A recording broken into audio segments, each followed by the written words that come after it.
move on. How to choose crypto exchange. Some of you perhaps just need a little bit of guidance on exactly how to do that. And we're going to be talking about how to choose a crypto exchange. So crypto exchanges have been in the news a lot lately, mostly for the wrong reasons.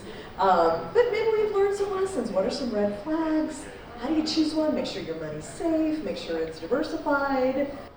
And I know you're with Binance, right? So we can't use Binance US, you can use in the US, but you can't use traditional Binance, so it's kind of complicated. What are your thoughts about that? So it has to do with the regulatory compliance, right? That's the key to make the crypto adoption massive for everyone, because the nature of the blockchain is decentralized and global.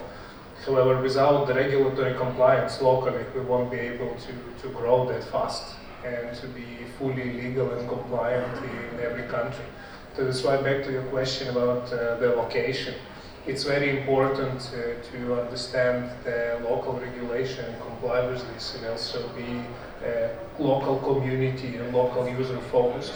But as a user, you might be more interested in the location of the exchange, if it has an impact on the team of the exchange, and therefore on the focus of the projects that are being listed there and put on the forefront of the exchange. Like, for example, a couple of weeks ago there was a narrative with lots of projects and tokens coming from China, and probably Asian exchanges were able to take the best advantage of this compared to more European located exchange, like faster, more reactive. So in this case, as a user, you might want to look into it, but generally speaking, as you said, it's a global industry, so if there is no real problem in terms of regulation, location of the exchange shouldn't be something that you take interest in.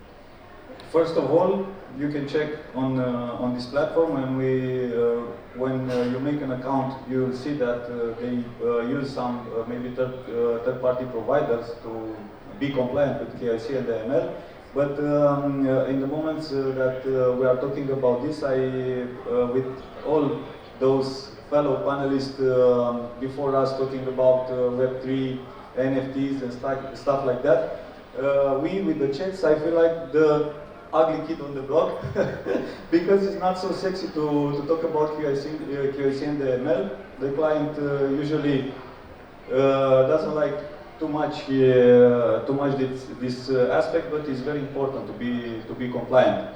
So when you see a trusted third party that has history and that has not been afraid to show their own experience online, then it's a good sign that the exchange is actually doing what it takes in terms of AML.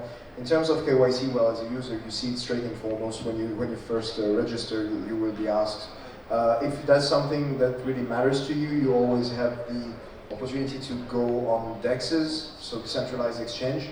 But like, I would like to kill something before we even get into this topic, because when you look at global volumes, DEXs actually account for about 5% of global volumes, despite everything that happened. So, which means that right now, DEXs might not be the product that's fit for most of the users. And centralized exchange, we still have something to offer to users. That's why it's our responsibility to make it the best we can. Thank you so much. Round of applause for our panelists and Jane Rachel. Thank you so much.